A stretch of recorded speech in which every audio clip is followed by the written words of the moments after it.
नमस्कार बच्चों, Isha classes online education में आपका एक बार फिर से स्वागत है।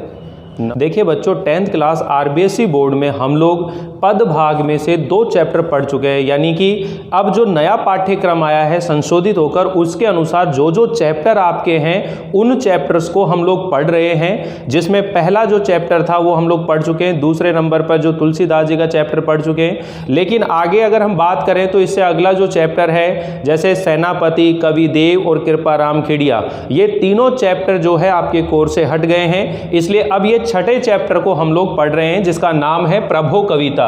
ये जयशंकर प्रसाद जी के द्वारा लिखी गई है। तो सबसे पहली बात तो ये आती है कि जब भी हम कोई चैप्टर पढ़ते हैं तो हमें वो जो कवि या लेखक होगा उसका परिचय याद करना है। तो देखिए, परिचय को याद करने के तरीके मैं आप लोगों को पिछले वीडियो में समझा चुका हूं।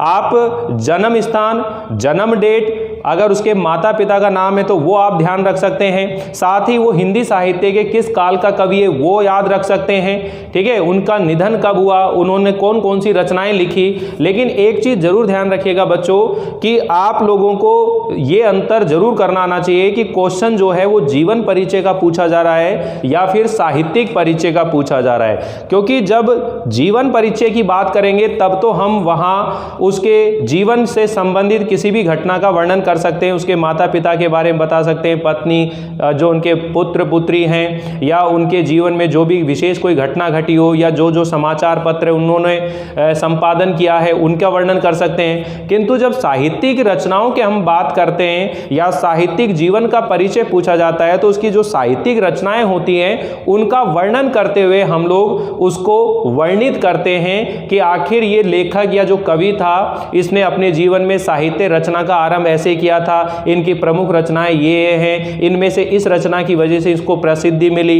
इनकी आधार यानी कि इनकी प्रसिद्धि का आधार जो ग्रंथ है वो ये रचना है, इनकी रचनाओं में ये विषय होते हैं। इस तरह की जो चीजें हैं वो साहित्यिक परिचय के अंदर की जाती है, बताई जाती है। तो चलिए हम दोनों ही चीजों के बारे में वर्णन करते हैं। तो सबसे पहले यहाँ हम जो जयशंकर प्रसाद जी हैं, उन जयशंकर प्रसाद जी का जो जीवन परिचय उसके बारे में बात करते हैं। यहाँ मैं लिख देता हूं जयशंकर प्रसाद जी का जीवन परिचय। तो सबसे पहले देखिए कि ये हिंदी साहित्य में किस काल के कवि हैं। तो इन्हें हिंदी साहित्य के अंदर जो आधुनिक युग है, हिंदी साहित्य के अंदर जो 4 चरण हुए हैं, सबसे पहले आदिकाल, दूसरे नंबर पर भक्ति काल, तीसरे नंबर पर रीतिकाल और चौथे नंबर पर आधुनिक काल। उस आधुनिक काल के अंदर भी 6 पार्ट हुए हैं, जिसमें भारतेंदु युग, द्विवेदी युग, ठीक है, छायावादी युग, उसके बाद प्रगतिवादी युग, प्रयोगवादी युग और उसके बाद में नई कहानी आंदोलन। तो इस तरह से अपन घटनाक्रम को देखते चले तो ये छायावादी जो युग हुआ है, छायावादी युग के जो 4 स्तंभ हुए हैं, उन 4 स्तंभों में से एक स्तंभ कौन है? जयशंकर प्रसाद जी। यानी स्तंभ का मतलब है कि इस छायावादी युग में जो 4 कवि हैं या लेखक हैं वो महत्वपूर्ण माने जाते हैं। और उन 4 कवियों में, लेखकों में एक नाम किनका आता है? जयशंकर प्रसाद जी का नाम आता है। तो आप ये पहली लाइन जो है इस तरह से ऐड कर सकते हैं कि भाई जयशंकर प्रसाद जी हिंदी साहित्य में छायावादी युग के प्रवर्तक माने जाते हैं, या छायावादी युग के कवियों में सबसे अग्रणी माने जाते हैं। या फिर आप इस लाइन को ऐसे लिख सकते हैं कि जयशंकर प्रसाद जी छायावादी युग के एक श्रेष्ठ जो कवि या रचनाकार हुए हैं। आप लोग सामान्य तौर पर लैंग्वेज को रखा करें, कोई ज़्यादा आपको क्लिष्ट बनाने की जरूरत नहीं है। 10th क्लास आरबीएसई बोर्ड के अंदर आप लोग एग्जाम दे रहे हो तो हमारी जो भाषा का स्तर है वो इतना कम भी नहीं होना चाहिए कि जब टीचर या जो एग्जामिनर आपको कॉपियां जांचेगा तो उसको थोड़ा हल्कापन लगे, और इतना क्लिष्ट भी नहीं होना चाहिए कि आपको याद करने में भी कठिनाई हो। तो दोनों चीज़ों को मिक्सअप करते हुए यहाँ मैं आप लोगों को ये परिचय याद कराने की कोशिश करूँगा। तो देखिए बच्चों, हम बात कर रहे हैं कि भाई जयशंकर प्रसाद जी हिंदी साहित्य के अंदर छायावादी युग के प्रवर्तक या प्रमुख कवि माने जाते हैं। आप सिंपल तरीके से लिख दीजिए जयशंकर प्रसाद जी छायावादी युग के प्रमुख कवि माने जाते हैं। छायावादी युग के 4 स्तंभों में से प्रमुख स्तंभ जयशंकर प्रसाद जी हैं। इनका जन्म, अब जन्म की बात कर लेंगे भाई, जन्म कब हुआ? तो जन्म जो है 1889 यानी 1889 ईस्वी के अंदर, यानी बनारस, वाराणसी या बनारस जो भी नाम बोले, वाराणसी या बनारस के एक संपन्न परिवार में, यानी कि एक सुगनी साहू परिवार में जो है, सुंगनी साहू परिवार में इनका जन्म हुआ है। अब बात ये आती है कि आखिर ये सुंगनी साहू का मतलब क्या है? तो इनके जो पिताजी थे, या इनके पिताजी के जो पिताजी यानी इनके जो पितामह थे, ठीक है, तो इनके पिताजी का नाम तो देवी प्रसाद साहू है, देवी प्रसाद साहू। तो वो सुंगनी, एक विशेष प्रकार का सूंघने का जो पदार्थ है सुंगनी, ठीक है, यानी तंबाकू का वो व्यवसाय करते थे, इसीलिए वो सुंगनी साहू के नाम से क्या हो गए? प्रसिद्ध हो गए। आप ये समझिएगा। तो ये सब चीज़ें लिखने की जरूरत नहीं है, आप ये कह सकते हैं कि भाई इनके पिताजी का नाम क्या है? देवी प्रसाद साहू था, ठीक है। तो ये सुंगनी साहू परिवार में, बनारस का एक सुंगनी साहू परिवार है जिसमें इनका जन्म हुआ। और जन्म कब हुआ है इनका? 1889 ईस्वी में, ठीक है। 89 यानी 90 में एक कम, समझ में आ गई बात? तो हुआ कहाँ पर है? बनारस में, या अपन कह सकते हैं इलाहाबाद लिख सकते हो आप, ठीक है। तो इस तरह से ये जन्म की बात होगी, सन की बात हो गई, कहाँ पर जन्म हुआ ये बात हो गई यहाँ पर, ठीक है। हिंदी साहित्य के किस काल के कवि हैं ये बात हो गई आप लोगों की, ठीक है। हिंदी साहित्य में छायावाद में जो 4 स्तंभ हुए हैं, उन 4 स्तंभों में से प्रमुख स्तंभ हुए हैं। साथ ही हम बात करें कि इनका जो पारिवारिक जीवन है वो ज़्यादा सुख में नहीं रहा, कष्ट में रहा है, ठीक। और इसकी वजह से इनके जीवन में कई तरह के उतार चढ़ाव भी हुए। इनकी जो आरंभिक शिक्षा है, इनकी जो प्रारंभिक शिक्षा है वो घर के अंदर ही हुई, ठीक। लेकिन बाद में इन्होंने उच्च शिक्षा जो है वो जो इलाहाबाद विश्वविद्यालय जो है वहाँ से इन्होंने MA किया एक तरह से हिंदी साहित्य के अंदर। तो वहीं से इन्होंने विद्या का अध्ययन करा। और साथ में अगर हम बात करें कि इन्होंने घर पे रहकर ही इन्होंने संस्कृत, हिंदी, उर्दू और फारसी, अंग्रेजी भाषाओं का अच्छा ज्ञान भी इन्होंने प्राप्त कर लिया था। और क्वींस कॉलेज में ये अध्ययन के लिए चले गए थे, यानी आरंभिक शिक्षा का प्रबंध इनके घर में ही हुआ था और क्वींस कॉलेज में ये अध्ययन करने के लिए चले गए थे। और एक पत्रिका है जिसको आपको याद रखना है, इंदू। पत्रिका का नाम क्या रखना है? इंदू। इंदू नामक पत्रिका जो है उसका इन्होंने संपादन कार्य किया था, या ये कह सकते हैं जो इंदू पत्रिका था उसके प्रमुख संपादक के रूप में जो है ये जयशंकर प्रसाद जी माने जाते हैं। अगर हम बात करें कि भाई इनका निधन कब हुआ, तो अगर इनके निधन की बात करें तो सन 1937 ईस्वी के अंदर क्या हो गया? इनका निधन हो गया। तो देखिए ये जो बातें मैंने लिखी हैं ये मैं आपके सामने यहाँ एक सीरियल वाइज में नोट कर देता हूँ, जिसको आपको अपने रजिस्टर में लिखते हुए चलना है और बड़े आराम से आप लोग ये परिचय याद कर लेंगे। तो सबसे पहले अपन लिखेंगे कि जयशंकर प्रसाद जी छायावादी युग के एक प्रमुख कवि माने जाते हैं, या फिर इस लाइन को ऐसे भी ऐड कर दें कि भाई हिंदी साहित्य के छायावादी युग के प्रमुख कवि जयशंकर प्रसाद जी का जन्म सन 1889 ईस्वी में काशी के एक सुंगनी साहू परिवार में हुआ था। इनके पिताजी का नाम देवी प्रसाद साहू जी, ठीक है। और वहाँ इनके परिवार की जो स्थिति थी वो सही नहीं थी, इसलिए इनकी जो आरंभिक शिक्षा है वो घर पर हुई थी और फिर आगे की पढ़ाई करने के लिए क्वींस कॉलेज में ये अध्ययन करने के लिए चले गए थे वहाँ पर। और इसी तरह वहाँ यानी कि एक जो इंदू नामक पत्रिका उसका इन्होंने क्या किया था? संपादन किया था। और इनका निधन सन 1937 ईस्वी के अंदर इनका निधन हो गया। तो ये सब डिटेल हम लोग लिख लेते हैं, आप अपने रजिस्टर में भी नोट कर लेंगे इसी चीज़ को।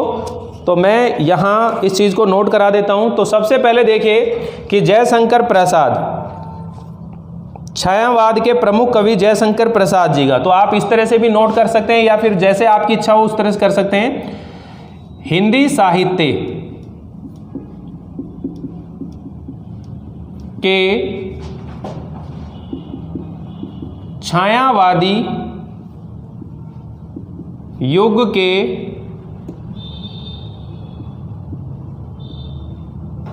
प्रमुख कवि जयशंकर प्रसाद जी का जन्म सन 1889 ईस्वी में काशी के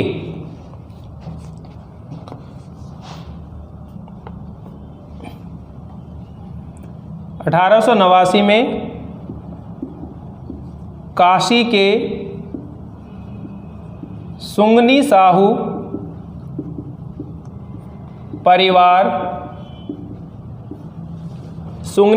परिवार में हुआ था। सुंगनी साहू परिवार में हुआ था। इनके पिताजी देवी प्रसाद जी जो शिक्षा के प्रेमी थे, जिन्हें लोग सुंगनी साहू कह कर के बुलाते थे। तो इसी लाइन को आप यहाँ, इनके पिताजी देवी प्रसाद साहू, इनके पिताजी देवी प्रसाद साहू काव्य प्रेमी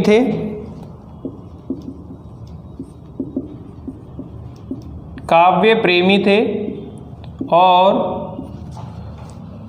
सुंगनी साहू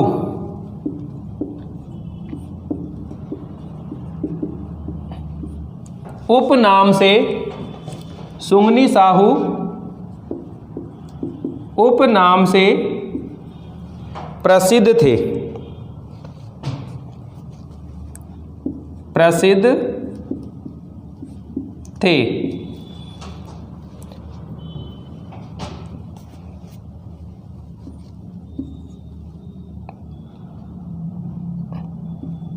प्रसाद जी ने सारा अध्ययन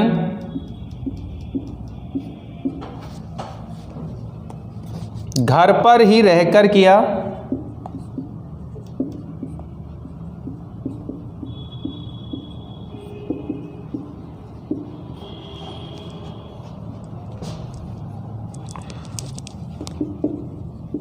कुछ समय तक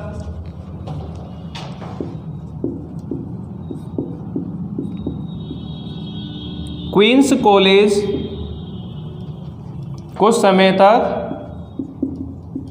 कॉलेज में भी अध्ययन किया।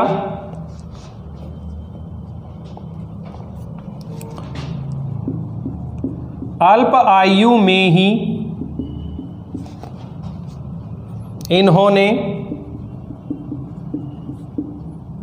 हिंदी, संस्कृत, अंग्रेजी,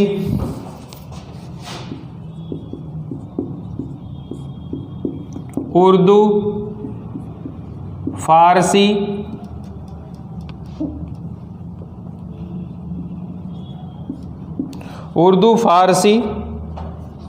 आदि भाषाओं का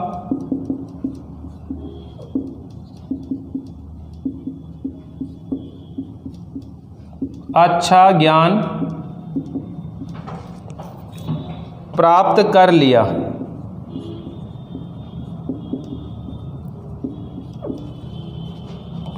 इन्होंने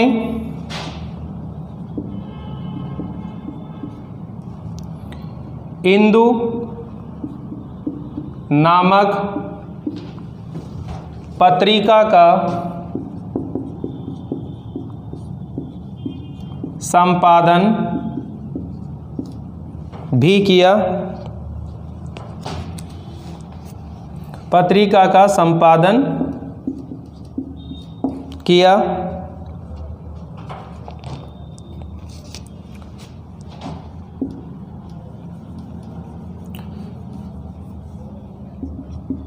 जयशंकर प्रसाद जी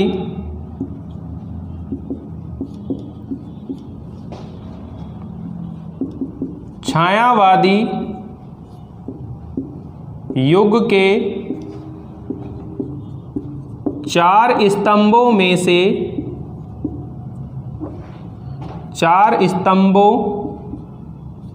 में से एक प्रमुख स्तंभ माने जाते हैं, एक प्रमुख स्तंभ माने जाते हैं।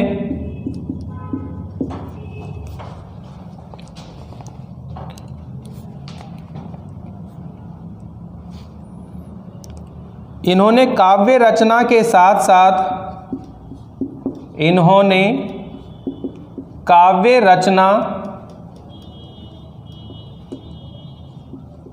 के साथ साथ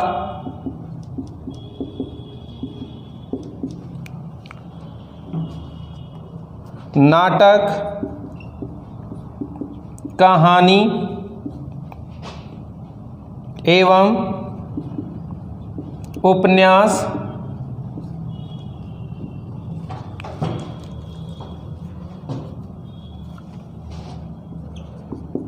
आदि विधाओं का लेखन किया। इनका निधन सन 1937 ईस्वी में हुआ था। तो देखिए यहाँ अभी हम लोगों ने ये कुछ जो बातें लिखी हैं इनके बारे में अगर हम देखें तो ये कुछ ज़्यादा चीज़ें आपको याद करने की ज़रूरत नहीं है। 4 नंबर का जो है आपका कवि परिचय या लेखक परिचय आता है। अगर आपसे पूछा जाता है जयशंकर प्रसाद जी का जीवन परिचय बताइए तो बड़े ही सरल ढंग से आप लोग इसे समझा देंगे। बहुत आसान है। इसमें जो याद रखने की चीज़ है आपको ये ध्यान रखना है कि जयशंकर प्रसाद जी का जन्म कब हुआ, तो आप सन ध्यान रखेंगे 1889 ईस्वी में हुआ है। अगर आपसे पूछ लिया जाए कि इनकी मृत्यु कब हुई तो 1937 में मृत्यु हुई। इन्होंने कौन सी पत्रिका का संपादन किया, तो इंदु नामक पत्रिका का संपादन किया। इनके पिताजी का नाम देवी प्रसाद साहू था और ये काशी के सुंगनी साहू परिवार में पैदा हुए थे। काशी के सुंगनी साहू परिवार में क्या हुए थे, पैदा हुए थे। और सुंगनी साहू के नाम से इनके पिताजी लिखते थे। इनके पिताजी सुंगनी साहू के नाम से प्रसिद्ध थे और तंबाकू एक विशेष ऐसा पदार्थ वो बनाते जो सूंघने के काम आता है, सूंगनी जिसको अपन बोलते हैं, तो तंबाकू का काम करते थे और इसलिए वो सुंगनी साहू के नाम से प्रसिद्ध थे। लेकिन वो इनके जो पिताजी थे वो भी काव्य प्रेमी थे और छायावादी युग के ये प्रमुख कवि हैं। छायावादी युग में 4 स्तंभ हुए हैं। उन 4 स्तंभों में से प्रथम प्रमुख स्तंभ माने जाते हैं। तो ये जो शॉर्ट डेटा है वो आपके माइंड में फीड होना चाहिए और फिर आप अपने इच्छा से इसकी डिटेल लिखें। इन्होंने घर पर ही अध्ययन किया। इन्हें हिंदी, संस्कृत, अंग्रेजी, उर्दू, फारसी आदि भाषाओं का अच्छा ज्ञान प्राप्त किया इन्होंने घर पर रह के। और क्वींस कॉलेज में भी अध्ययन के लिए गए, वहाँ पर इंदु पत्रिका का संपादन किया। ये छायावादी युग के 4 स्तंभों में से प्रमुख स्तंभ में या एक स्तंभ माने जाते हैं। निधन इनका 1937 में हो गया। ऐसे अगर 2-4 बार आप लोग पढ़ेंगे तो ये चीज़ें याद होती हुई चली जाएंगी। अगर हम बात करें इसके साहित्यिक परिचय की बात करेंगे तो साहित्यिक परिचय के अंदर इनकी साहित्यिक रचनाओं का वर्णन किया जाता है कि जो जयशंकर प्रसाद जी हैं उनका साहित्यिक जीवन बताइए। तो पहले मैं आप लोगों को साहित्यिक जीवन लिखवा नहीं रहा हूँ, पहले तो मैं इसकी डिटेल ऐसी एज इट इज करते हुए चल रहे हैं। अब मैं इनके द्वारा लिखी हुई जो प्रमुख रचनाएं वो लिख रहा हूँ कि इन्होंने कौन कौन सी तो कहानियाँ लिखी हैं, कौन कौन से नाटक लिखे हैं, कौन कौन से उपन्यास लिखे हैं। तो वो आपके माइंड में ये डेटा होना चाहिए। फिर हम लोग साहित्यिक परिचय की बात करेंगे। तो चलिए लिख देता हूँ मैं आपके सामने कि इनकी प्रमुख रचनाएं कौन कौन सी हैं। अगर हम बात करें इनकी प्रमुख रचनाओं के बारे में तो यहाँ मैं नोट कर देता हूँ प्रमुख रचनाएं। तो देखिए प्रमुख रचनाओं के अंदर हम बात करते हैं सबसे पहले काव्य कि कौन कौन से काव्य संग्रह हैं। तो सबसे पहले देखिए काव्य संग्रह में अगर बात करें तो एक तो है आंसू, लहर, झरना, कामायनी, प्रेम पथिक,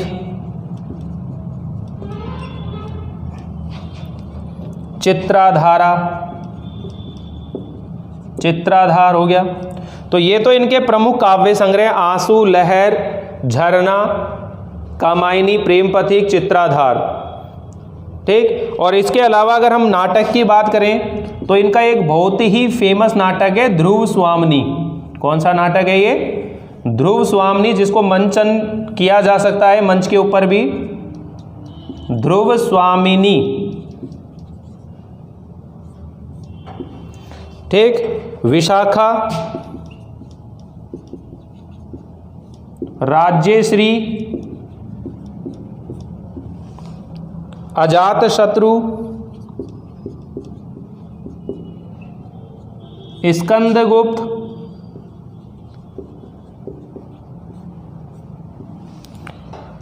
चंद्रगुप्त,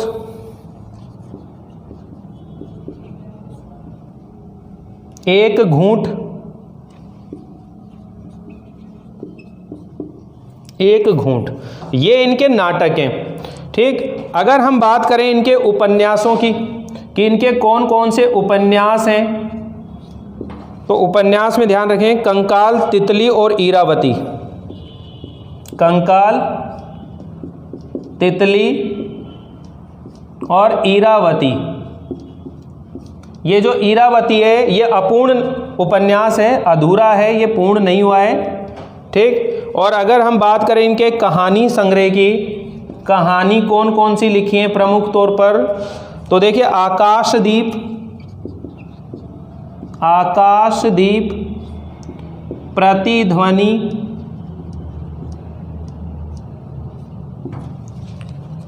पुरस्कार,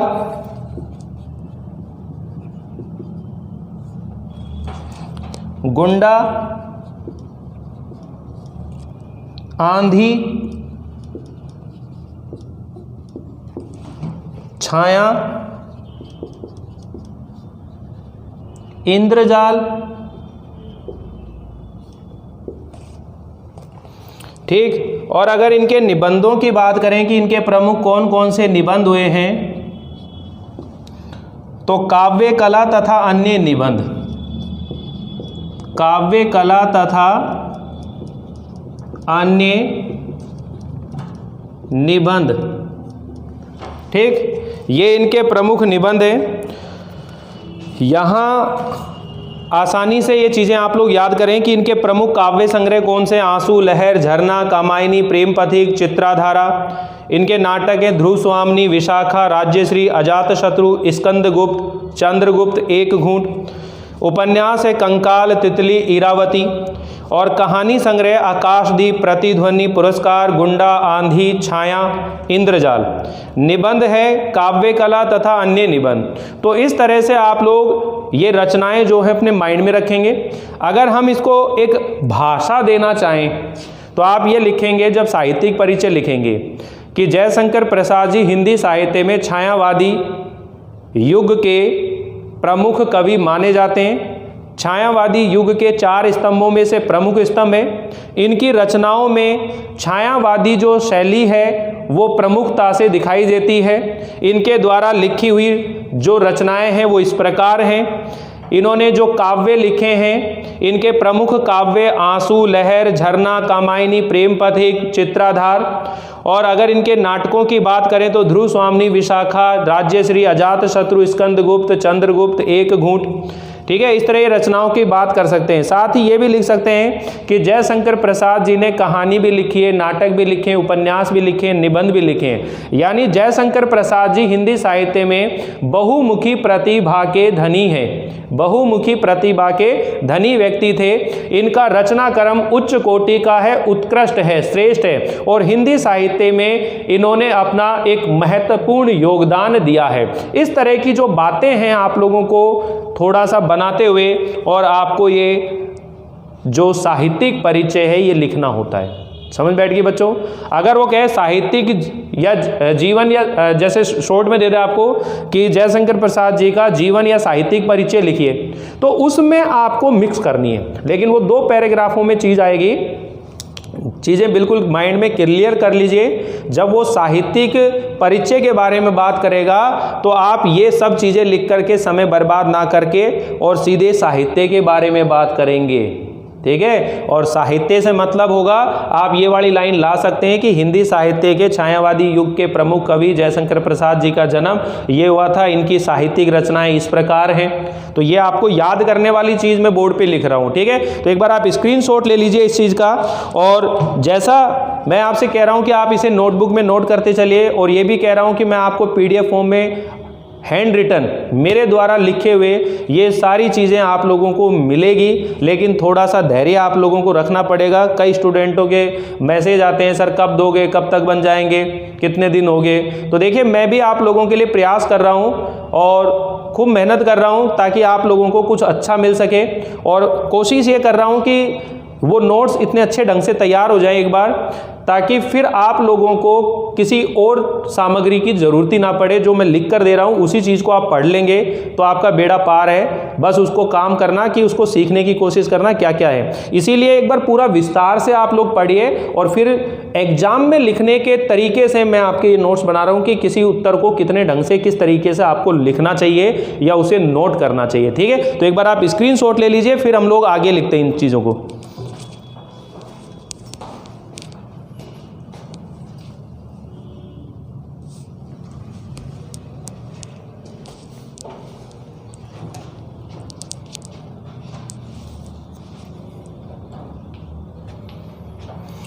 ठीक, इसे मैं एक बार मिटा देता हूं, और फिर हम लोग ये जो कविता है इसको अब समझते हैं कि इनके द्वारा लिखी हुई ये जो प्रभो कविता है, इसमें आखिर उन्होंने किस चीज़ का वर्णन किया है। अब प्रभो से तो मतलब आपको समझ में आना चाहिए, प्रभु की बात होगी, ईश्वर की बात होगी, और ईश्वर जो है वो सर्वशक्तिमान है, सर्वव्यापक है। ईश्वर जो है हर जगह मौजूद है, ठीक है। प्रकृति के कण कण में ईश्वर व्याप्त है, ईश्वर की झलक जो है वो दिखाई देती है। ईश्वर जो है प्रकृति के रूप में हर जगह हमारे सामने क्या है, वो मौजूद है। तो यहाँ इसे समझने की कोशिश करेंगे हम लोग कि प्रभो कविता के अंदर ईश्वर की सर्वव्यापकता, सर्वशक्तिमान, सामर्थ्यवान, दया करुणा की प्रतिमूर्ति के रूप में उसे दिखाने की कोशिश की है। अब देखिए, सबसे पहले तो आप ये समझिए कि छायावादी जो युग है उन कवियों ने किस तरह से अपनी साहित्यिक रचनाएं लिखी हैं। छायावाद का मतलब क्या है, ये चीज़ भी आपके माइंड में होनी चाहिए, तभी हम लोग इस कविता को अच्छे से सीख सकते हैं कि छायावादी युग के जो कवि हुए हैं उन्होंने अपने मन में उठने वाली जो भाव हैं, जो विचार हैं, उन्हें स्वच्छंदता से, स्वतंत्रता से और प्रकृति के ऊपर आरोपित करने की कोशिश की है। यानी यहाँ मन में प्रभु के, ईश्वर के स्वरूप का या उसके जो गुण हैं उन्हें यहाँ पर दिखाने की कोशिश की है। एक बार ये मिटा देता हूँ।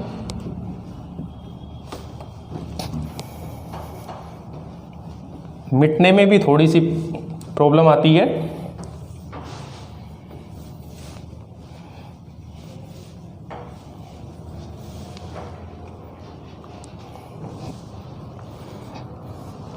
तो देखिए, यहाँ मैं पाठ परिचय की बात कर रहा था आप लोगों से कि कवि पर ये जो प्रभु कविता है इसमें किस चीज़ का वर्णन किया गया है कि जो ईश्वर है वो सर्वव्यापक है, सभी जगह व्याप्त है और वो सर्वशक्तिमान है।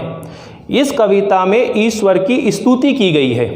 ईश्वर की क्या की गई है? स्तुति की गई है, और उसे सर्वशक्तिमान, सर्वसामर्थ्यमान और सभी जगह व्याप्त है, ऐसा उसे यहाँ इस कविता में व्यक्त करने की कोशिश की है। तो अगर सामान्य तौर पर अगर आपसे पूछ लिया जाए कि भाई इसका मूल भाव क्या है, ये जो प्रभु कविता पढ़ रहे हो आप लोग, इसकी मूल संवेदना क्या है, तो इस तरह की अगर आपसे बात पूछी जाए तो आप बड़े आराम से लिखेंगे। तो मैं यहाँ पर इस कविता का सबसे पहले तो आपके सामने जो मूल भाव है उसे नोट कर रहा हूँ। प्रभु कविता का मूल भाव या प्रतिपाद स्पष्ट कीजिए। तो मैं नोट कर करके ही चीज़ों को समझाता चल रहा हूँ, और इसी टाइप के क्वेश्चन आप लोगों को PDF फॉर्म में मिलने वाले हैं। प्रभो कविता का जो मूल भाव है या प्रतिपाद स्पष्ट कीजिए। किसी भी चैप्टर को जब याद करते हो तो उसके बारे में ये वाला क्वेश्चन आप लोगों को क्लियर होना चाहिए। सभी चैप्टर के अंदर आपको ये मूल भाव या प्रतिपाद क्या है ये समझ में आना चाहिए। मूल भाव का मतलब ही होता है सेंट्रल थीम, यानी किस विषय को लेकर के, किस मुद्दे को लेकर के वह साहित्य की रचना लिखी गई है, ये क्लियर होनी चाहिए। केवल रीडिंग करने से हम चीज़ों को नहीं सीख सकते और खाली कोर्स करने से भी चीज़ें समझ में नहीं आती हैं। हमारा उद्देश्य है कि एक एक बात हमारे माइंड में ऐसे सेट हो जाएं कि बोर्ड का एग्ज़ाम देते समय किसी तरह का डाउट हमारे मन में ना हो। तो इसीलिए मैं आप लोगों को बिल्कुल उस स्तर से लेके चलने की कोशिश कर रहा हूं ताकि आप आसानी से चैप्टर को सीख जाएं। तो देखिए, मूल भाव का मतलब क्या होता है? केंद्रीय भाव, सेंट्रल थीम या प्रतिपाद, यानी किस विषय को लेकर के वो रचना लिखी गई है। तो यहाँ पर सीधे तौर पर बात करें तो ये जो प्रभु कविता है इसमें ईश्वर की स्तुति की गई है। ईश्वर की क्या की गई है? स्तुति की गई है। और ईश्वर को क्या बताने की कोशिश की गई है? कि वो सर्वशक्तिमान है। ईश्वर क्या है? सर्वशक्तिमान है, यानी सबसे शक्तिशाली है, सर्व सामर्थ्यवान है, सभी चीजों में सामर्थ्यवान है और वो सभी जगह व्याप्त है।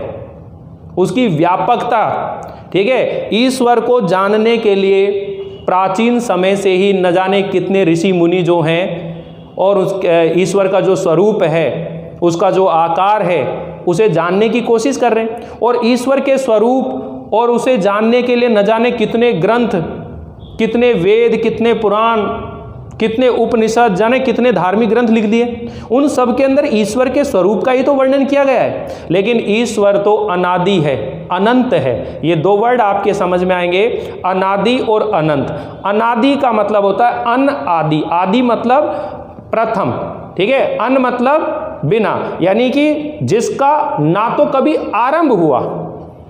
ईश्वर का ये नहीं मालूम कि वो कब आरंभ हुआ, मतलब उसके माता पिता कौन है, वो कहाँ रहता है, कैसा दिखता है। वो अनादि है, यानी उसका कभी आरंभ नहीं हुआ है। और अनंत, अनंत, और ना उसका कभी अंत हुआ है। ना तो आरंभ हुआ है ना अनंत हुआ है, ठीक है, अंत हुआ है। तो जो अनादि और अनंत से अलग है, जो संसार में हर जगह व्याप्त है, ठीक है। तो यहाँ ये मन के जो भाव हैं ये प्रकृति के ऊपर चित्रित किए गए हैं। यानी प्रकृति के अंदर चंद्रमा की चांदनी को देखो, नदियाँ कल कल करते बह रही हैं, ठीक है। चंद्रमा की चांदनी जो है ईश्वर की मुस्कान है। ऐसे ऐसे इसको ईश्वर के स्वरूप को बताने की कोशिश करेंगे। तो हम लोग यहाँ नोट कर रहे हैं कि इस कविता का, प्रभो कविता का मूल भाव या प्रतिपाद स्पष्ट कीजिए। तो प्रभो कविता जयशंकर प्रसाद ने इस सृष्टि के रचयिता एवं पालक रक्षक परमेश्वर की स्तुति की गई। तो आप इसको सामान्य तौर पर लिखेंगे, प्रभो कविता में कवि जयशंकर प्रसाद, कवि जयशंकर प्रसाद जी ने इस संसार का पालन करने वाले, इस संसार का पालन एवं रक्षा करने वाले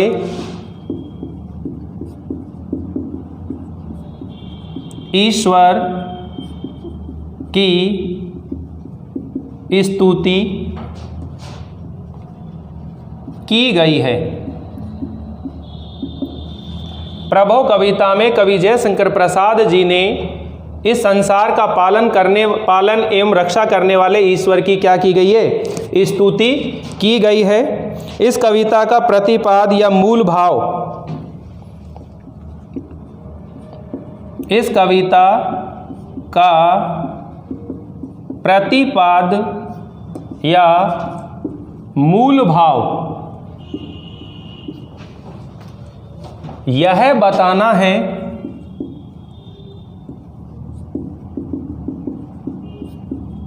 कि ईश्वर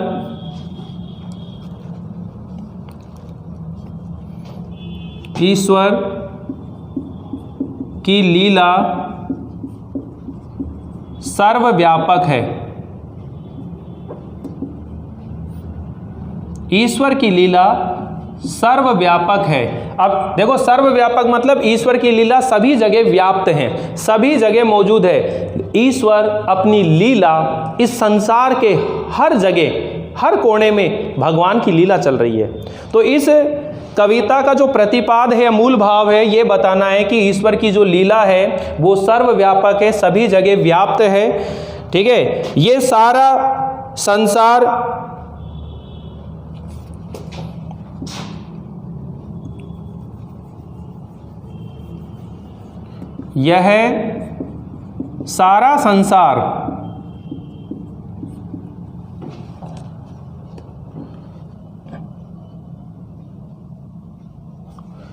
यह सारा संसार ईश्वर की शक्ति, माया एवं गुणों से, ये सारा संसार ईश्वर की शक्ति, माया एवं गुणों से परिपूर्ण है।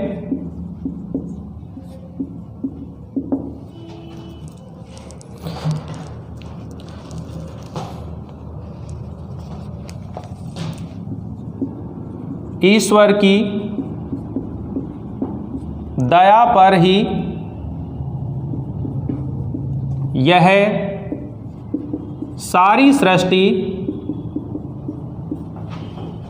ईश्वर की दया पर ही ये सारी सृष्टि चल रही है।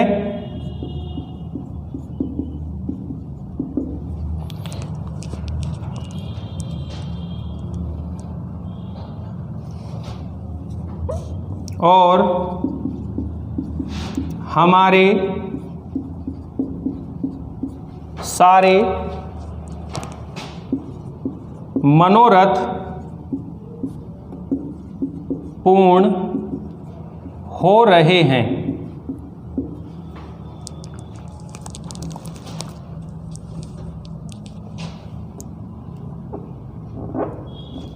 अर्थात हमारे मन की सभी इच्छाएं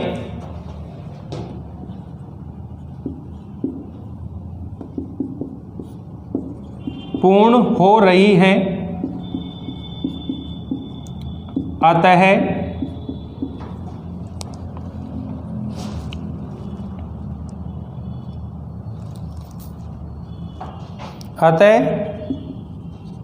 ईश्वर की कृपा पर पूरी आस्था एवं विश्वास रखना चाहिए। अतः ईश्वर की कृपा पर पूरी आस्था एवं विश्वास रखना चाहिए। देखिए बच्चों, समझ बैठ रही कितने आसानी से हम चीज़ों को तैयार कर सकते हैं कि प्रभु कविता में कवि जयशंकर प्रसाद जी ने ही इस संसार का पालन एवं रक्षा करने वाले ईश्वर की स्तुति की गई है।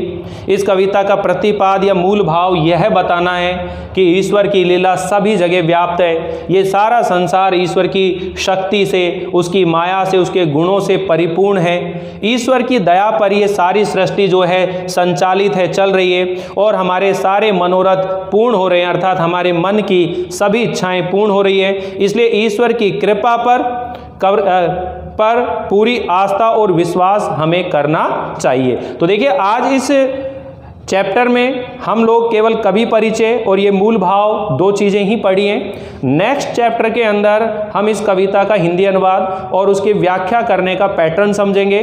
तो आपको ये वीडियो कैसा लगा मुझे ज़रूर बताइएगा और पूरे मन से आप लोग अपना अध्ययन जारी रखें, जुड़े रहें इसी तरह। तो मिलते हैं अगली बार इस चैप्टर को आगे बढ़ाते हुए। तब तक के लिए थैंक यू, बाय बाय।